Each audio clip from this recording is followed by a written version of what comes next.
Ny karakara fifaninanana ara-panatanjahantena lehibe ny antoko CVFM na ny Gideona fandresenan'ny fanotrano eto Madagasikara teto amin'ny commune Itos ny alahady 17 May 2022 lasa teo. Lalao rugby na baolina lavalava izay teo ambany fehin'ny filoham-panorona ity antoko ity dia tsy iza fa ny Pasteur Mayol. Ity farany moa izay nanolotra ny amboara ho an'ireo mpilalao ka anisan'izany ny omby na kopy omby ho an'ny Sainandresy ary teo ihany koa ny kopy ondry na ny ondry ho an'ireo izay nivoaka ho mpandresy hatrany. Lalao maro sosona no notanterahana teto teo ny sokajy zazavavy ary teo ihany koa ny sokajy zazalahy izay samy naneho ny maha izy azy avokoa izy ireo tao anatin'izay lalao izay.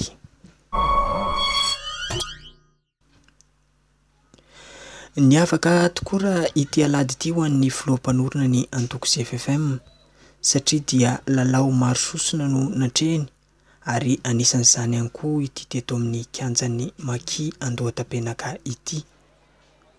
Famaranana ny taom-pilalaovana ny division voalohana ny première division section Antananarivo Antsimondrano izay anisany nahazo fanohanana manokana avy tamin'ny Pasteur Mayol rehefa nangataka izany fanohanana izany ireo mpikarakara.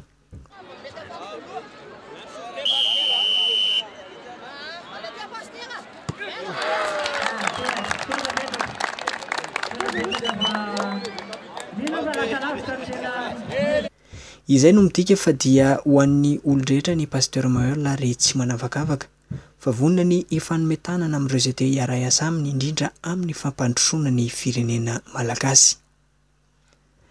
Raha ny nambarany mpikarakara ity lalao ity dia natsiaro ho afa-po izy ireo tamin'ny fiara-miasa tamin'ny Pasteur Mayol ary tsy sambany hoy izy ireo ity fiara-miasa ity fa efa hatramin'izay mihitsy no nanohana ireto mpilalao rugby ireto ny tenany.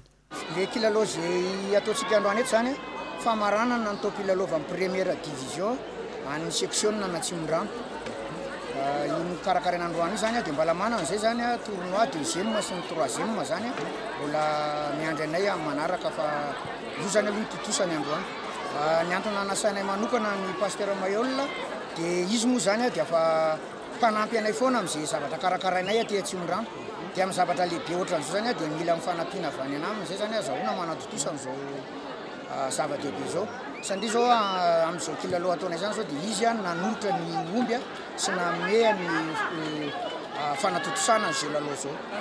Tena apetrako mazava tsara mihitsy zany fa izy zany mampitandrina anazy dia tsy mambanao kililo izy amin'ny fotoana izay ameny na amin'ny zavatra izay atolony fa rehefa niteny izy hoe omeko an'izao nareo fa ho ampiko nareo dia tena manampy izy pirofo mivaingana zany zao hitantsika androany zao amin'ireo omby izay mijoro eo amin'ny atotosana an'izao kilalao zao.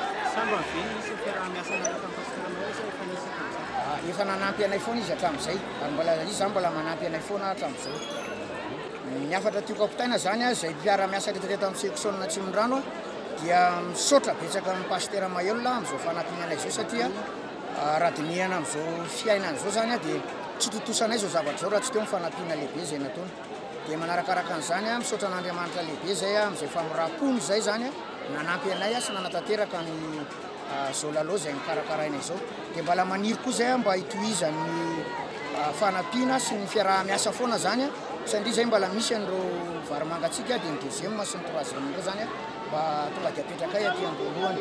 Dia misaotra betsaka amin'ny Pasteur Mayol sy ny fiangonana Apocalypse izay manampy ny tanora malagasy amin'ity fanatanjahantena ity.